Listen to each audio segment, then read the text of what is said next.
Hello and welcome. Today we've got John Dowling, and today we are going to be discussing how the deep state are trying to fabricate a war because they have none. They're losing.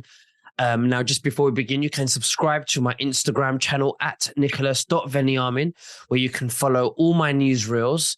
John, thank you so much for joining me. How are you and what have you been up to? Nicholas, is always a pleasure. Thanks for having me back. Just like most everyone else, it's been a crazy Christmas season, so I've just been doing final preparations and poring over the copious amount of information that's happening, and just trying to wrap up the year on a high note. And be traveling out to go see family later this week. Excellent. Well, I hope you have a wonderful Christmas and New Year, and to the viewers as well. Now, you say that the deep state are trying to fabricate a war. Now, um, what's all this about? Why are they trying to make up a war? And how can they pull that off if they're not in control? Oh, all great questions. And firstly, Nick, as you well know, and I'm sure most of the viewers are acutely aware, the deep state for years has been successful in pulling off banker wars. Right? They just make one up, and then it boosts the economy of the U.S., particularly the deep state. So they had the cover of wars to do that when they were in control. What they're trying to do now is just create a distraction because they're not in control. They don't have a cover story, so they're trying to make one up, but they're not getting the cooperation collectively of the world to do so, including, of course, our own people here in America and throughout the world. An example of that would be Zero Hedge is reported on it, and also PIR, Patriot Intel report is reporting that Yemen ships, situation in Yemen, the U.S., there's U.S. ships that are working to block the port in other areas, specifically explosions off the waters of Yemen. So the U.S. and the Houthis situation is continuing to escalate. And another thing I'm watching on too, Nicholas, we talked about offline, is Iran. We're waiting for Iran to inflame the situation because inevitably at some point they will. They have a lot to lose in what's going on with Iraq, but also throughout the world. So when they start to inflame the situation, we're going to see oil prices skyrocket, and we should see Israel retaliate as a result of all this in one aspect by hitting some of the secret nuclear sites that are contained in Iran as a countermeasure. So that's kind of the synopsis of things. Now, if oil's going to skyrocket, then wouldn't they make a lot of money from us buying, petrol and diesel, gasoline? And if the answer is yes, then why do they want us to go to electric vehicles? Well, I mean, that's just a part of Agenda 2030, right? That's what, Klaus Schwab and the World Economic Forum, that's what they want. That's not what they're going to get. They're playing off the old psyop mind control of fear because that has worked in the past. But as people continue to wake up, as there's not a cover story for the war, that obviously is going to diminish more and more and more.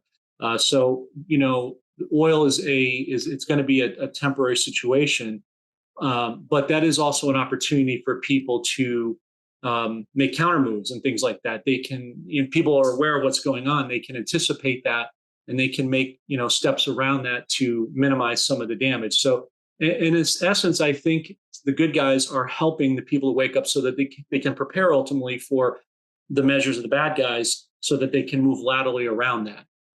Absolutely. Do you think this fabrication of the deep state creating, a fabricated war, do you think it's a distraction? And if it's so, what is it a distraction from? Well, it's definitely a distraction. Because if you can keep people's eyes diverted on, the left doesn't know what the right hand is doing.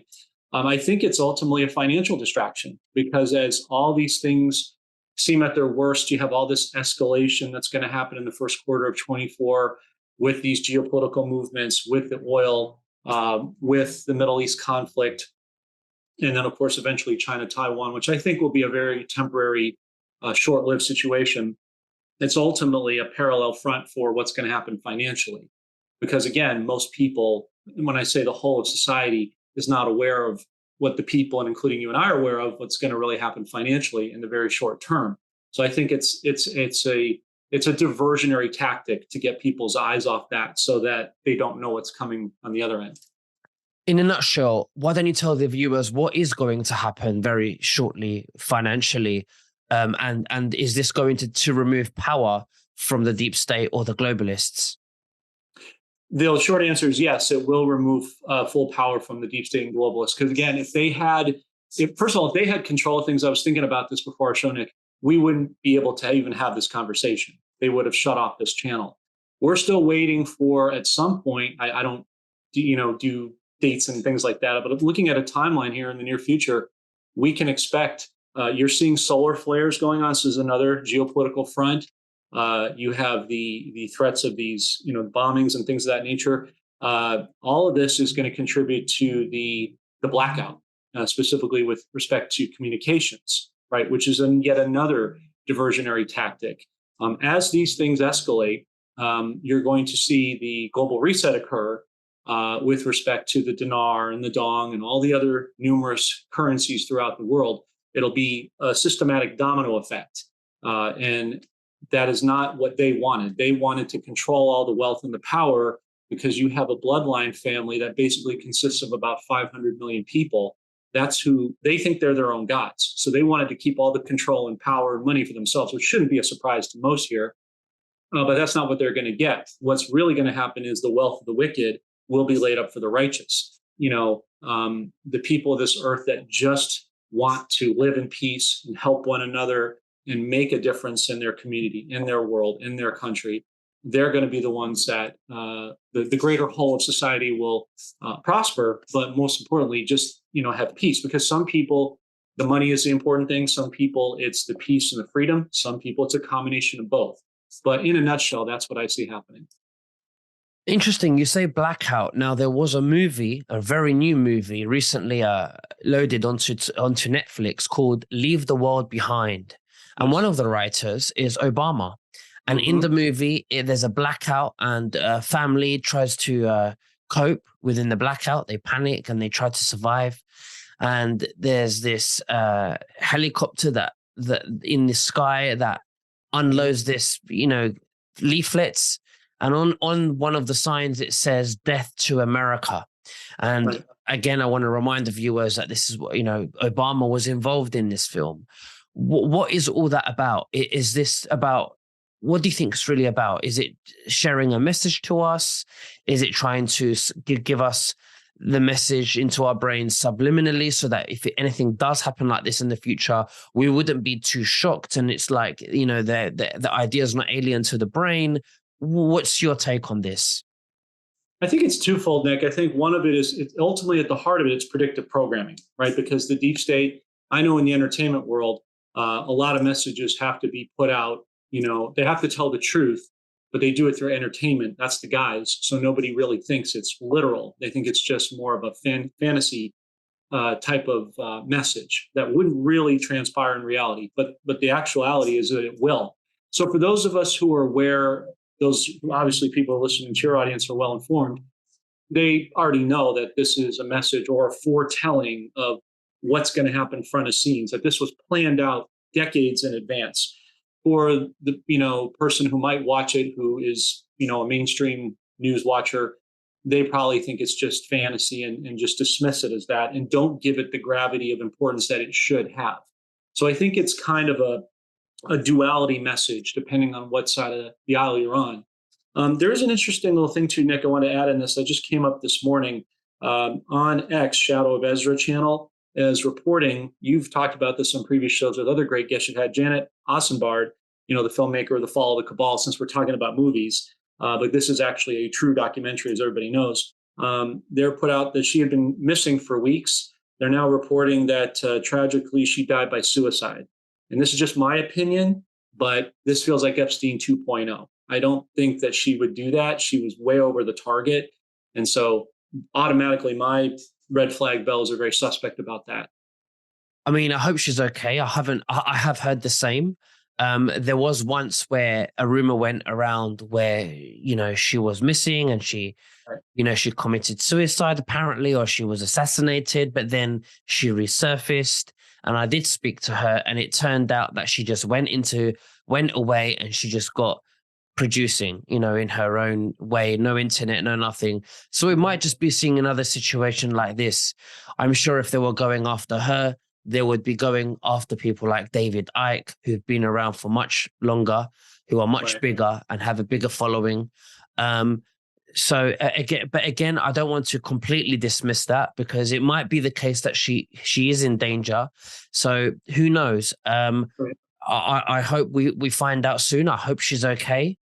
But Definitely. I pray to God that she's okay and she's producing and it's just another rumor. Okay. Let us pray. Yes, absolutely.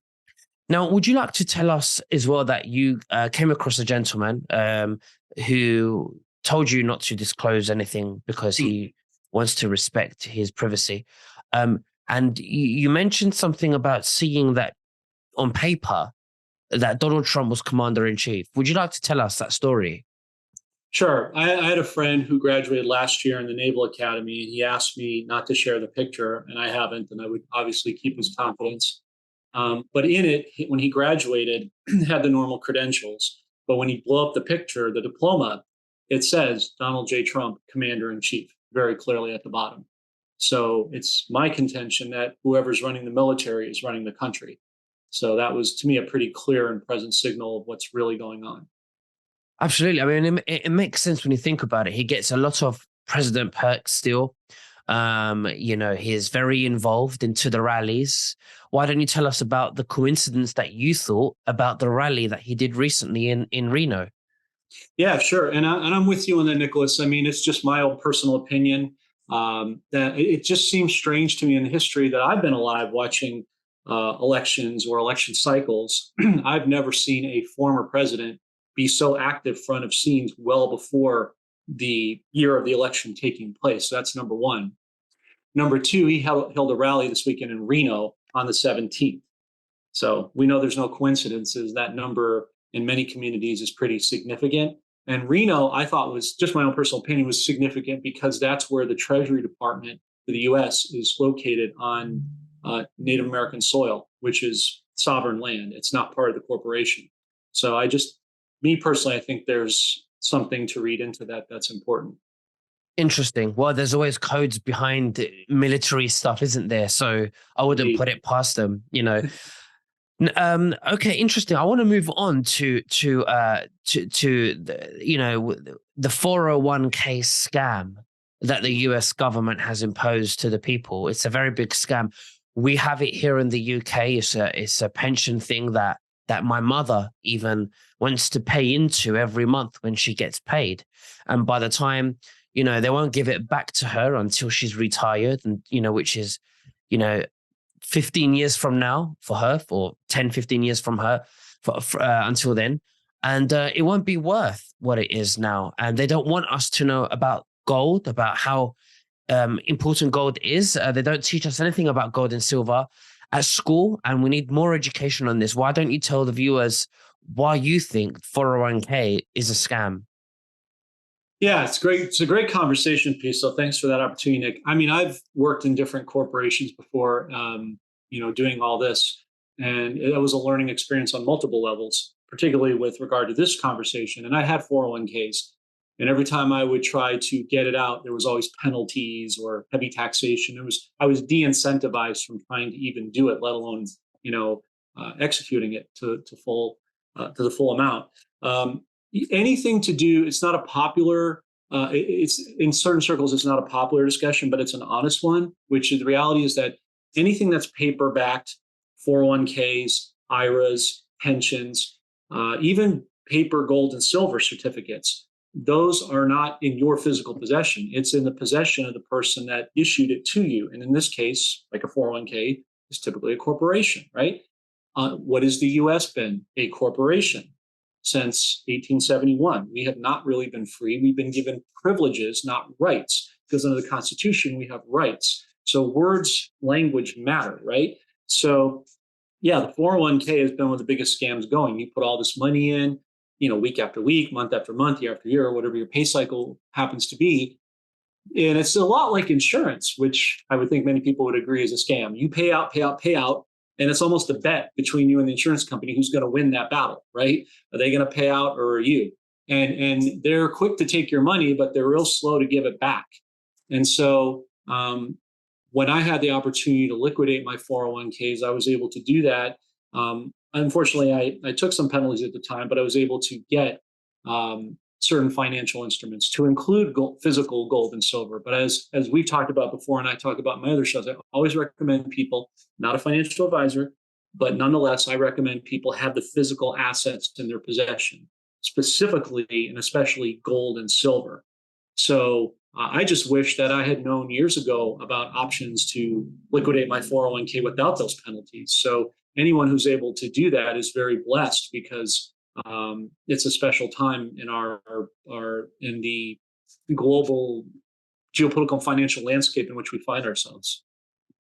I understand that 401k is a scam. It's a government deep state thing. And then gold is a white hat. It's real money. And as the Federal Reserve and the financial system collapses, gold will be very valuable. It will go up in value.